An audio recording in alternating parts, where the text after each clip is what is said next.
100. 100, yeah.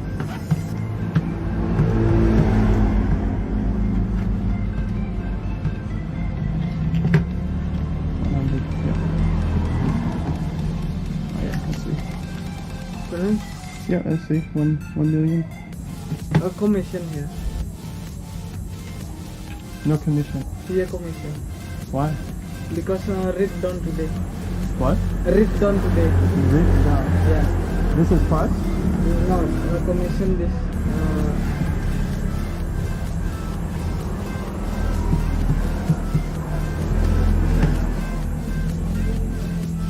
How much percent? 950. No, how much percent do you take off commission? 50,000 because read down today, boss. What percentage? Yeah. 1%, 2%? Not all. You just make price. Yeah. Get price 950,000. Are you changing? No. Sorry, because read down. What is down? Read down today. Read down. No, that's tomorrow. Thursday is when the price change. Today not change. I don't know. Yeah. I don't know my business. Okay. Yeah. Do you know where other money change like this? Open it. I'll do that. Yeah. Alright. Sorry, Okay. So first we're going to kind of dive into the worst thing that's happened to me so far, and that is catching a man in my villa at 2:30 in the morning.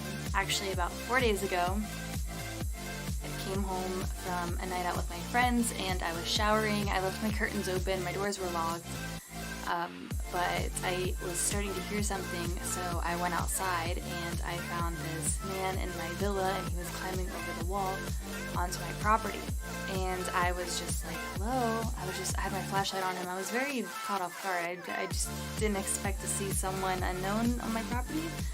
And I was like, hello? And he was like, hi. I was like, could you leave, please? And he was like, I was scared telling the story. Basically, I was like, can you leave, please? Like, I didn't know what to do. I didn't know if I should scream. Like, I didn't know anything. I didn't know any better. And he was just kind of like, yeah. And I know he didn't mean to do me any physical harm. There's a lot of crime right now. There's a lot of petty theft. A lot of people are getting stuff stolen because it's hard times and it's COVID. And honestly, like I said, I know he didn't mean to do me any harm.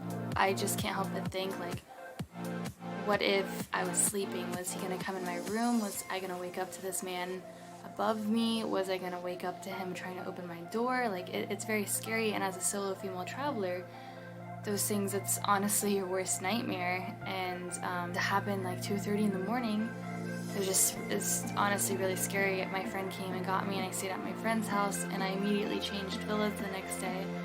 But still pretty traumatizing, and I don't think I've even really processed it.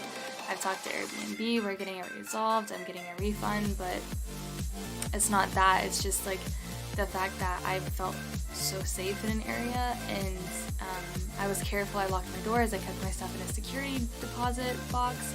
I did everything that I could, and I still had this issue. It's not the Indonesian people. I feel safe in this country, honestly. It's just something that's been happening lately, and you just need to be very aware. You need to lock up all of your valuables. You need to lock your doors. You need to be cautious, aware of your surroundings. Like, if you think you're being careful, take it to the next notch and be even more careful. Ladies, you can do some self-defense classes. You can have pepper spray.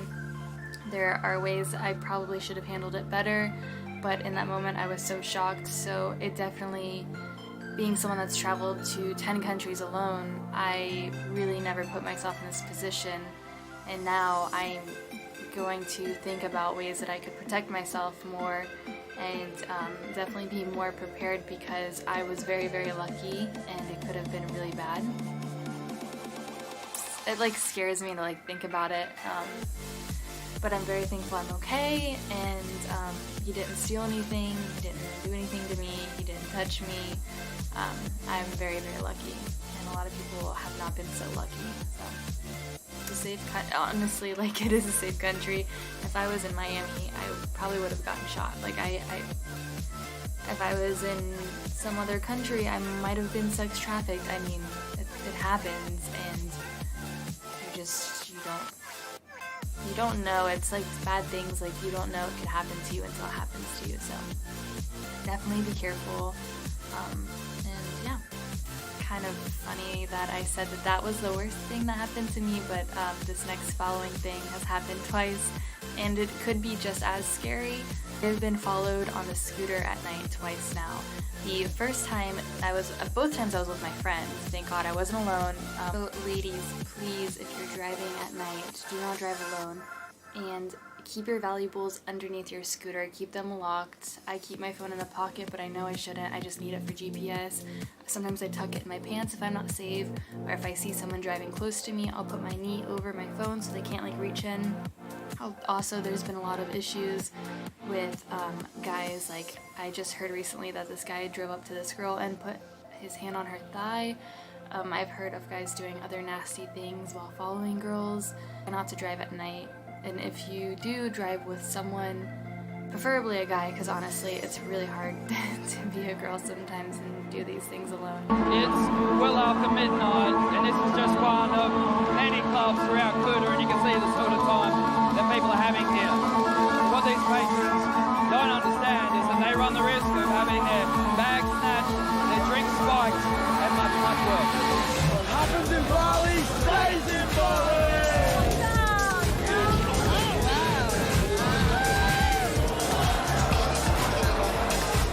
It's loud, it's dirty, it's dangerous, it's unpredictable.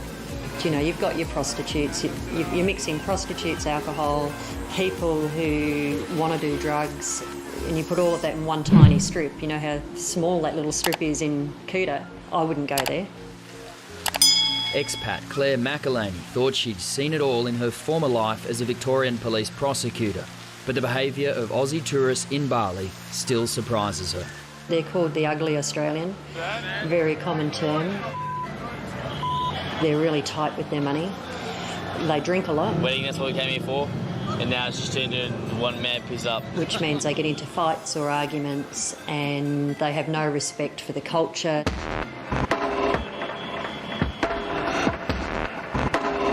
Just punched you in the face for no reason. Perth teenager Chad McKay was king hit by a complete stranger outside the Bounty nightclub. He didn't see it coming.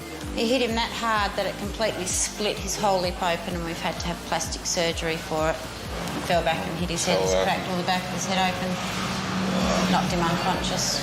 And when you saw him, how did you react? Oh, I just went into mother mode basically and just did what I had to do. But yeah, of course, devastated. Devastated. See your boy like that? Yeah. To see this, that was given to him by somebody from Australia. It's just crazy the way they act over here.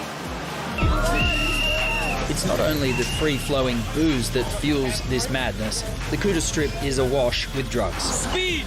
Oh! Speed! It's legal, no police. Using a hidden camera, we were offered everything in the space of just 2 blocks. From prescription drugs to the highly addictive Cocaine.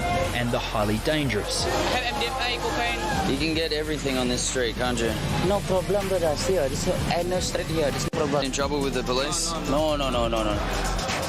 It's the bizarre paradox of this place that while Indonesia has some of the toughest drug laws in the world, some drugs like hallucinogenic mushrooms are perfectly legal. This is how blatant sales of drugs here on the street of Kuta. This is the main street here.